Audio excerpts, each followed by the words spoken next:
მოგესალმებით ყველას, მე ვარ ჯონი, ჯონსმა გეჯე, კაუნტერის მოთამაშე. დღეს მოვედი აქ, რომ თქვა, თუ დავიმარჯვე არჩევნებში, გპირდებით რომ პენსიას გავზრდი. პენსია რამდენია? 180. პენსიას გავზრდი 181 ლარად.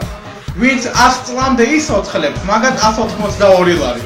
ბენზინს კი გავხდი 3 ლარად. შემოხადეთ ციფრი 1 მილიონი და არინანე. პირდებით რომ ხელფასი გექნებათ 10,000. სიზმარში. გპირდებით რომ იქნები სამშობლოსთვის კარგი ბიჭი და ყველაფერს გავაკეთებ საკელთი დღეობით. აირჩიეთ ჯონს ნაგეჯის პარტია. არინანებთ 1 მილიონი. მაგრად იყავით.